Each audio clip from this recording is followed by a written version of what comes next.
But narratives are important in media. And what's really interesting is we were talking before the show about how CNN used to talk about ICE. And this is incredible. This is the transition between how immigration used to be a normalized policy. It was Joe Biden that actually radicalized it and opened up the borders. Before then, under Obama, everybody was in agreement that you could control your borders. Every country is in agreement, but then all of a sudden there was this pivot. Let's listen to how CNN used to talk about ICE in 2016. Immigration and Customs Enforcement agents fan out across Chicago to arrest criminals in the U.S. illegally. Tac 1, Tac 2, Tac 3. CNN was granted exclusive access to witness some of those raids. How many people are involved with this operation particularly right now? I have a 5-man arrest team here situated in this neighborhood here on the street. You see the stoop going up. I have a couple guys sitting right inside that stoop. This is part of what we do. Keep eyes on somebody and try to be as covert as we can. Okay, so that's fascinating to me, and thank you for bringing this to my attention, because I think when people are when they're bombarded with messaging, it's not necessarily their fault when they're believing all of these inputs of data that are getting fed to them.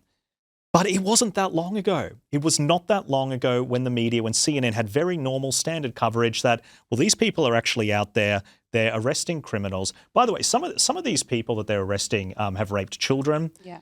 They've committed horrible crimes. There's been murders. America had an election over this. Yeah, exactly. What's the desired outcome to not deport illegals? I mean, this is what Trump won on. Isn't it? Yeah, absolutely. Do you want you don't illegal have a right criminals to be here. committing crimes? Do you want them to stay here? I mean, looking back at that vision from 2016, it's just such a stark contrast to the coverage that we're getting now. Of course, when Obama was president in 2016, this is the kind of coverage that we got. We had CNN going on the road with ICE agents, showing them a lot of respect, showing the hard work that they're actually doing. I mean, doing such a tough job. They're putting themselves on the line here. They're in a dangerous position. Have you seen these videos of these ICE agents taking guard outside the hotels while there's mobs forming around them, throwing objects at them, they're bleeding. There's this guy spitting up blood at one point. When this is the environment, and this, I agree with you about the Preddy, it's absolutely tragic. Yeah. I don't understand why he was there with a gun. I'm not one of these pro-gun people that thinks you should be able to carry it anywhere. I think if you're an agitator and you're going around with a gun, kicking cars and putting yourself in this situation, things can escalate. Now, that doesn't mean that he deserves it, and that doesn't mean that what ICE did wasn't necessarily negligent, or there should be some kind of penalty, or maybe there should be jail time for it. That's not for us to understand. That's the courts to go through that. Yeah. But why would you encourage people to put themselves in that situation? And what do you have to gain for watching this chaos unfold? I know. And then you're looking at the media's coverage, and what are the consequences when every day you've just got anti-ICE coverage? Then you've got woke celebrities wearing ICE out badges. They're speaking out against ICE, not saying anything about what's happening in Iran or in other parts of the world, just this anti-ICE message that is being delivered. And then you've got people going on social media. I spoke about on my show earlier this week that there was a nurse going on a rant on social media encouraging women to try and date ICE agents and then cause them harm. There's just this repeated message that is going around and ICE stirring. Agents having dinner, and they got surrounded by the mob. There's story after story of why they're on edge, of why the people who are, by the way, they're doing what they've been asked to do, they've always done, which is deporting people that shouldn't be there. And the only reason you would have an issue with it is if you don't think America has a right to have its own border. Yeah, exactly. And that's what it comes down to. Exactly. And it's a whole lot of it is this anti-Trump narrative. I mean, looking at the media, they're blaming Donald Trump for what's happened. Look, I think Trump is doing the right thing now with this investigation that is underway into the death, of course, and now with sending Tom Homan there. And it looks like they will be kind of scaling back. Whether it's ultimately his fault or not, he needs to de-escalate. That's, if you're the president, it's your show. You wear the ultimate responsibility for discourse. And I do agree he needs to de-escalate. I think JD Vance has made that clear that that's their intention as well. Yes. I think he's spoken And that's very well on rational. I mean, if you look, so many people attack Donald Trump, blame him for absolutely everything. I think this approach is really rational. They probably mishandled it at the beginning.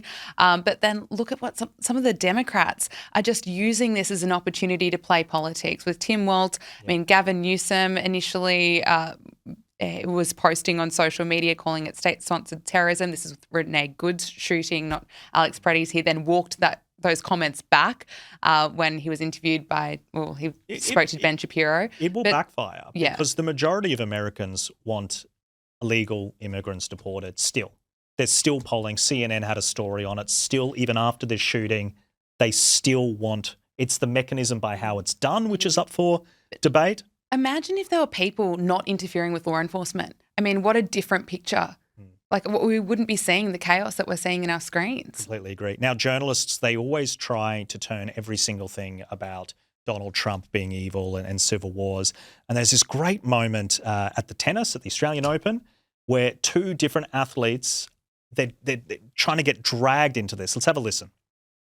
It's also interesting that you're both second-gen immigrants to the US. Like, in the context of everything that's happening at the moment with Trump and ICE, like, what does your heritage mean to you, and how important are immigrants to America and American sport today?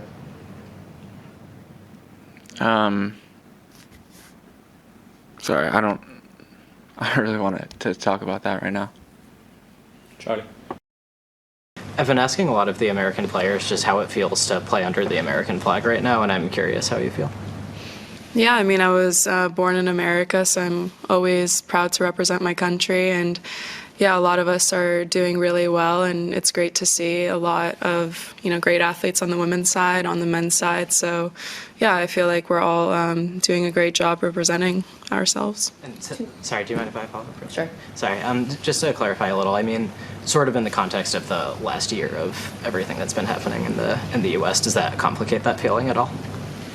I don't think that's relevant. Amazing. The reporter saying, just to clarify, he's just trying so hard to That get a little gotcha nasally moment. voice as well. Yeah, just to clarify. No, she was brilliant. I'm proud of my country. Yes, we need more of that. Both of those athletes deserve credit for putting up with these questions from these liberal reporters. What does it have to do with a tennis player, whether or not they agree with how ICE is behaving? Or it's such an effort to really culturally punish people that deviate from their orthodoxy, their idea of what is right and wrong. They try to put you on the stand. She just wants to play tennis. Yeah, wants to play tennis, wants to represent her country proudly. I mean, that is what it is about. But these reporters, they're just activists, really. They're just wanting to try and get a, anti-Donald Trump message. And then they get completely shut down when they don't get what they want. Brilliant. Well, she's got a new fan in me. Gabriella Power, thank you so much for joining me.